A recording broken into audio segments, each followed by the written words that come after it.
All right. Good afternoon, everyone. We're joined by head women's soccer coach Nikki Izzo-Brown this morning, or this afternoon, I guess.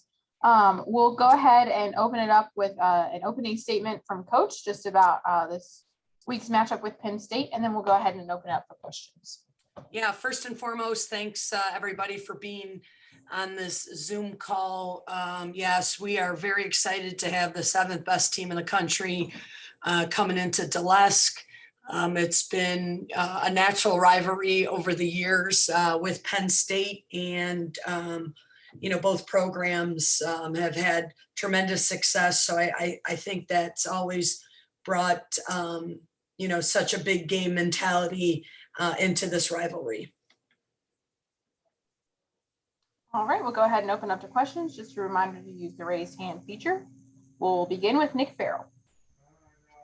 Coach, good to see you again. Sorry you can't get rid of me this season. I love this, Nick. Hey, Penn State, what do they do? Jamie says hello. Yes. She says that's my coach, by the way. Wait, that's her coach, and then she got hugs on the wall. Well, we do need to get a Nikki Izzo-Brown cut. I don't believe it. I don't believe it. That's true. We'll take care of that soon, Coach. Penn State, what do they do well? And what can you guys learn from the matchup against Virginia that could be applicable to this one? Yeah.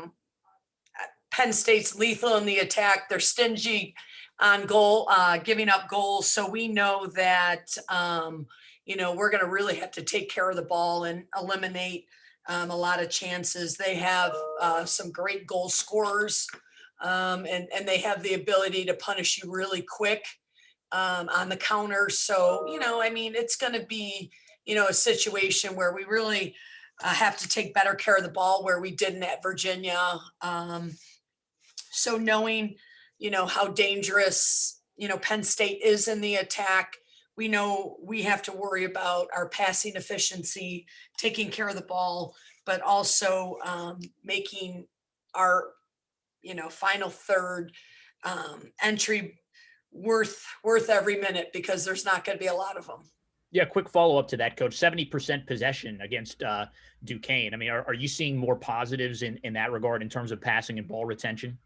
Yeah, it's definitely something we knew we needed to address, and I was proud at the way we took care of the ball. And again, there's so many things to work on in preseason, and you don't really know what you got until you see it. And we saw a lot of it against Virginia, and just all, Buffalo to Bucknell and to Duquesne. So we, as a staff now, just need to keep making adjustments to develop this team. All right, Liam Bellin, you're next. Hi, Coach. I thought the Duquesne match was probably one of the best performances I've seen out of your squad. You're able to press and very well and possess the ball, obviously. So how do you get that or how do you maintain that going into two ranked opponents in a row? Yeah, consistency is everything we're hunting. I think the team knows that, that's something we're going to be continually looking at, is the consistency of our play, that, we were able to, keep moving and taking better care of the ball. So it's always a work in progress. And anytime you have, a team, especially early in the season, it's definitely going to be a focus in training. Every pass really is going to boil down to the importance. So it's something we are always hunting, but I do believe that the team will have some confidence, because what they've been working on has worked. But now, having another top 10 opponent coming into town, things get a little different, a little quicker, faster, smaller with windows. So we need to make sure that our speed of play is pretty quick. Wesley Shoemaker, go ahead. Coach, you've played 4 games on the season now. Has there been anything that has stood out to you that has surprised you from your team this season that you weren't expecting going into this year? I think there's just moments where, your hope is we finished the season last year fairly late, that we were going to kind of just pick back up a little bit from that, but we just need to really just refresh some of the tactics and the concepts. So I probably that would be like, okay, we got to shake the cobwebs out a little bit. But, I think as every week goes, every day goes, I know how much this team wants to win and succeed. So, I'm pretty excited that they have this enthusiasm and effort about them. So that's been real good. Hey, Farrell, go ahead. Okay, Coach. So I asked Dan Stratford a similar question the other day about playing in the spring and then having less of a layover before the fall. Basically, did you expect your team to be sharper at this point? And you just alluded to the fact that maybe they aren't. Maybe there are some cobwebs. Is that right? Did you have an expectation that maybe they would be sharper and that hasn't necessarily been the case? I think all of us coaches want to be like, okay, what's 2, 2 plus 2? Oh, it's 4. So I think you wanted them to immediately just, and I guess that's probably a little bit more of coach being hopeful that you didn't have to go over some concepts. And, so I think I was hopeful that maybe we wouldn't have to address some of the things, but at the end of the day, it's still a new team with new personnel, and there are still a lot of months. But what is nice is once you do the refresher, they immediately fixed it or bought into it again. So that was really good. So I did like that from that May to August.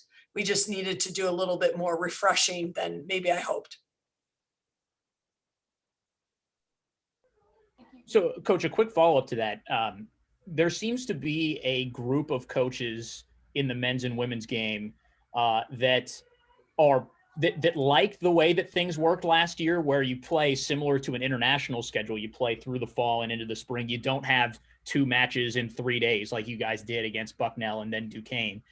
Do you feel that you fall into that group, that you like the way that things worked out last year? And is that a realistic future for college soccer?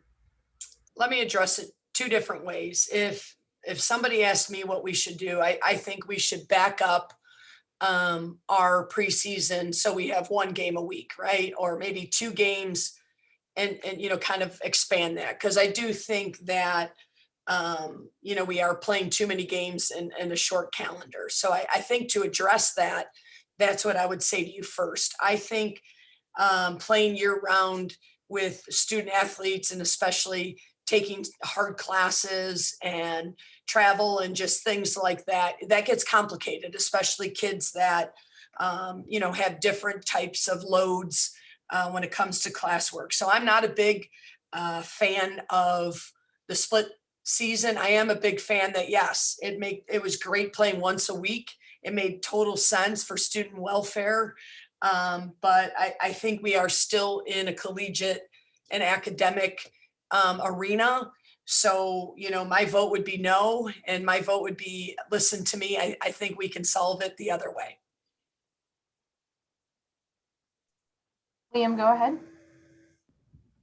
So this is kind of like an open-ended question, and I'm sure you're happy with the luxury you have up top, but obviously Julian Valorant has come in and now playing up top, doing very well.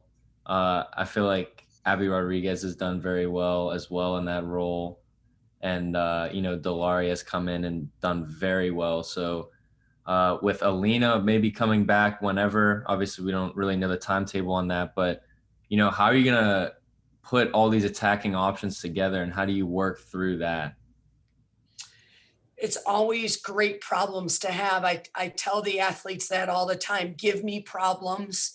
I get paid to win. I will put the best players out on the field, make my job as complicated as I can. So I think that is always a hard,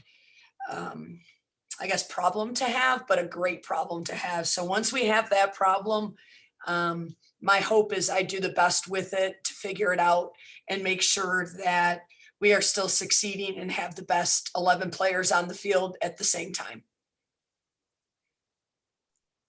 All right, that'll do it for us this afternoon. Thanks everyone for joining us today. Thanks, everyone. Thank you, Coach. Happy Monday.